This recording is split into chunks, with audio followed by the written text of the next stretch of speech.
બોલતો નથી, હું તારા દ્વારે આવી છું. અને ત્યારે મારા દ્વારકાધીશ કહે છે, બેન તમે મારા દ્વારે આવ્યા છો, બેનને ખાલી હાથે મોકલાય નહીં, પણ અવતાર લીલા મારી આ પૂર્ણ થશે. પણ જ્યાં વચન આપું છું બેન કે આવતા જન્મમાં તમે અમારા મોટા બેન હશો, મોટા બાપુના દીકરી હશો. અભિમાનીય ત્યાં ગગુબા તરીકે તમારો ભાણેજ હશે. હું અજમલજીને ત્યાં અવતાર લઈશ. અને ત્યારે બેન અત્યારે હું બેનને ખાલી હાથે મોકલાય નહીં. હું તમને વચન આપું છું, મારી અવતાર લીલા એ પૂર્ણ થાય છે. પણ આવતા અવતારમાં આવતા જન્મમાં આ વચનને હું નિભાવીશ. મારું અડધું આયુષ મારા ભાણેજને અર્પણ કરીશ. ગગુબાને સજીવન કર્યા. રામદેવજી મહારાજે વચન ત્યાં પૂરું કર્યું. રામદેવજી મહારાજ 1461 રામદેવજી મહારાજનું પ્રાગટ્ય થયું ને 1515 બાબાએ નિર્વાણ પદ લીધું છે. માત્ર ને માત્ર 54 વર્ષ આ ધરતી માથે રહ્યા છે. રામદેવજી મહારાજે નિર્વાણ પદ લઈ લીધું એનું કારણ એ હતું અડધું આયુષ પોતાના ભાણેજને અર્પણ કર્યું. રામદેવજી મહારાજે નિર્વાણ પદ લીધું પણ અવતાર લીલા પૂરી નથી થઈ. અવતાર લીલા અવિરત ચાલુ છે. ભાણેજને સજીવન કર્યા પછી ભાણેજે પાછો મામા પાસે વચન માંગે છે, મામા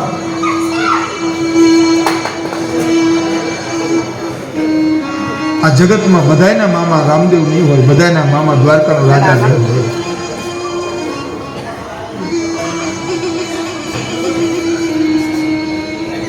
જેમ મને સજીવન કર્યો, મને જેમ પ્રાણ આપ્યો, એમ બધાય ભાણે કોઈ તને પીર કહીને બોલાવશે, કોઈ દેવ કહીને બોલાવશે, પણ જેમ મામા દેવને ધોળી ધજા ચડે ને તને ધોળી ધજા ચડાવે ને તો માની લો કે ભાણે જે ચડાવે એને મારી પાસે ઊભો રહે, એની પાસે મામા ઊભા રહી જાય, એને વચને બંધાય. એટલે રામદેવજીને ધોળી ધજા વાળો કહેવાય છે. લીલવો નહીં જો પણ ધજા ધોળી છે.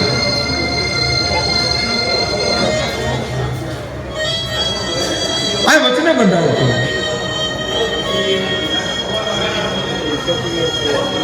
આ વચન નિભાવવા માટે થઈ અને આ ઘટના ઘટી છે. સમય જતા વાત ટૂંકમાં કરું. એક દિવસ અજમલજી મહારાજ પોતાના કચ્છમાં સૂતા છે. અજમલજી મહારાજને સપનું આવે છે. અજમલજી મહારાજને સપનું આવે છે. અજમલજી મહારાજ એકદમ જાગી જાય છે. આંખમાં આંસુની ધાર. માતા મેનાદેને કહે છે કે મને આવું સપનું આવ્યું છે કે હવે રામદેવ નિર્વાણ પદ્યા છે. બરાબર છે. હવે રામદેવ સમાધિ ધારણ કરે છે. અને શબ્દ છે સાંભળ્યો કે માતા મેનાદેની આંખમાં આંસુની ધાર. રામદેવજી મહારાજ અજમલજી મહારાજ પાસે આવીને કહે છે કે પિતાજી આ વાત સત્ય છે. હવે મારો સમય પાકી ગયો છે. હવે હું નિર્વાણ પદ લઈશ. હું સમાધિ ધારણ કરીશ.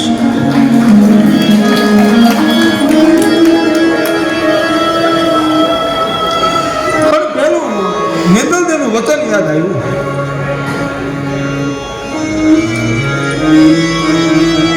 રામા અવતારમાં સીતાજી રૂપે હતા ને ત્યારે રામને પ્રશ્ન કરેલો. સીતાજી પૂછે રામને, કહો મને વડા ધર્મની વાત. અને ત્યારે રામા અવતારમાં ભગવાન રામ એવું રામચરિત માનસમાં બોલ્યા છે કે દેવી અત્યારે નહીં તો અમે હશું દ્વારકાના રાજ્યા, તમે હશો રૂકમણીના,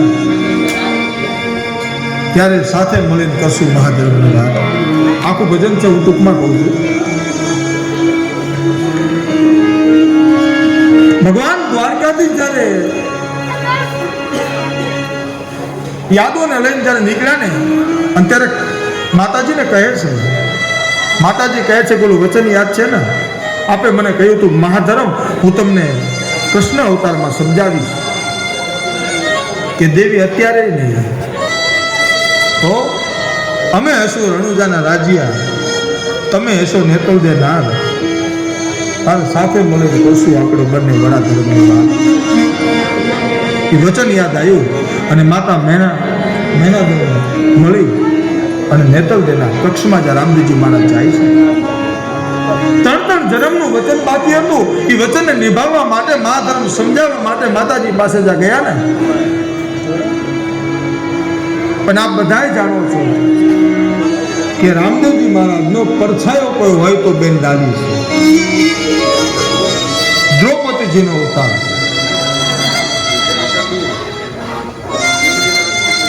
આ બેન ડાલી કોઈને પૂછે છે બાબા રામદેવજી ક્યાં છે, મારો વીર ક્યાં છે? કોઈએ કીધું કે નેતલદેના કક્ષમાં ગયા છે. દાનીબાઈ નેતલદેના કક્ષમાં રામદેવજી મહારાજને પોતાના વીરાને પુષ્પની માળા અર્પણ કરવા માટે જાય છે. અહીંયા રામદેવજી મહારાજ મહાધર્મની વાત કરવા માટે ગયા છે.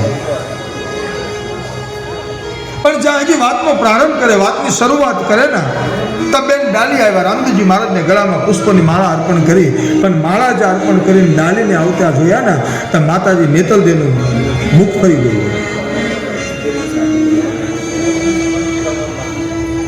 નેતલદેનું મુખ ફરવાનું કારણ એ હતું કે જ્યારે પણ રામદેવજી મહારાજ ક્યાંય હોય તો ડાલી એનો પડછાયો થઈને રહે છે. અત્યારે મારા કક્ષમાં આવ્યા તો ડાલી પાછળ આવ્યા, અને પાછા ડાલી છે મેઘવાલના દીકરી છે. માતાજીનું મુખ ફર્યું, માતાજીને સંશય થયો.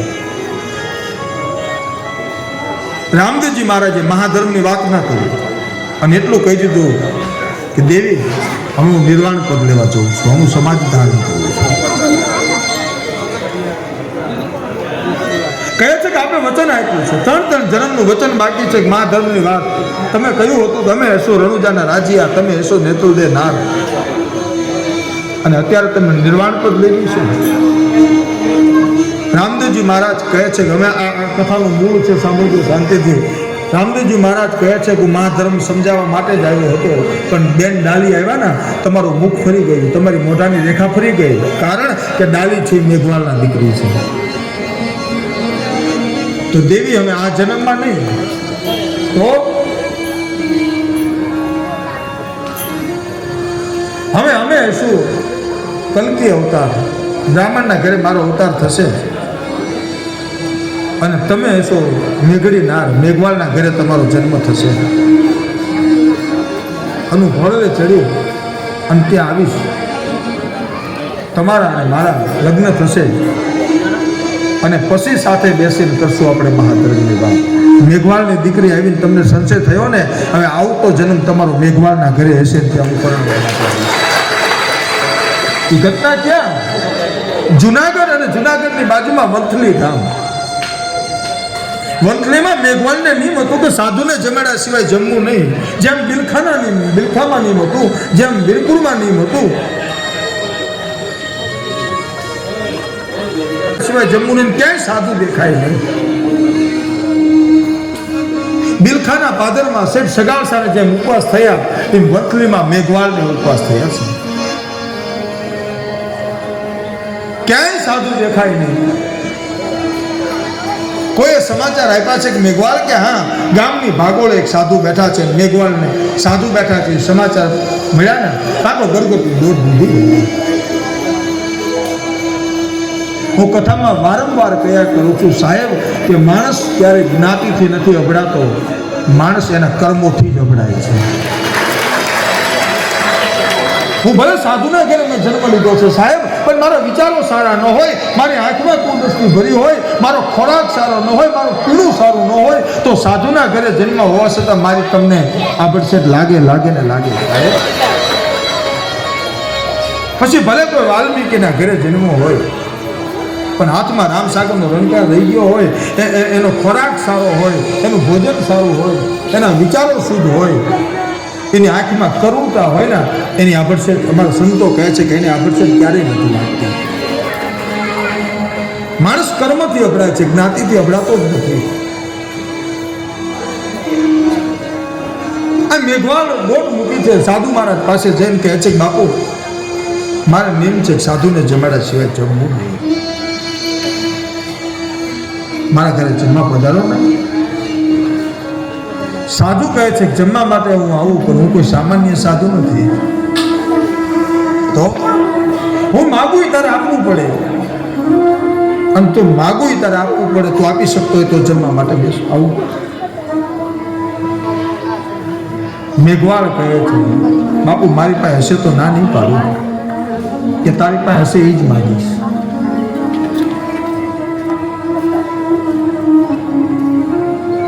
કે તારે મને 3 વસ્તુ અર્પણ કરવી પડે. બાવાજી કઈ 3 વસ્તુ? એક તો રોટી, એક લંગોટી,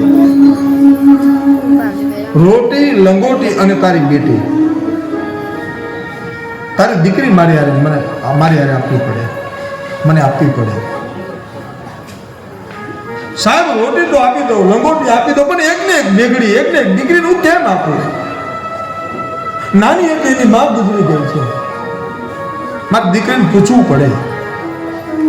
મેઘવાળ આવીને એની દીકરી મેઘડીને આવીને પૂછે છે બેટા સાધુ આવ્યા છે, એ એમ કે છે કે દીકરી આપ તો જમવા માટે બેસું, હું ધર્મ સંકટમાં આવ્યો છું, પણ જેનો બાપ સાધુ પ્રેમી હોય ને સંતાનોમાં શું ખામી હોય? દીકરી કહે છે પિતાજી મારો પૂર્ણ અધિકાર આપની ઉપર છે, તમે જો હા પાડતા હોય તો મારા ભાગ્યમાં સાધુની સેવા ક્યાંથી? મને જવાની રજા આપો, હું જઈશ. સાધુને લાવ્યા છે, રોટી આપી, લંગોટી આપી.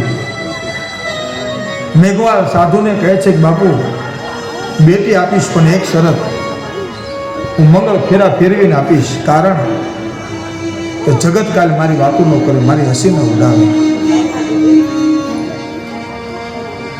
આ રોટી આપી, લંગોટી આપી અને બેટી આપવાની જે વાત થઈ એટલે ચોરી મંડપ નખાણો.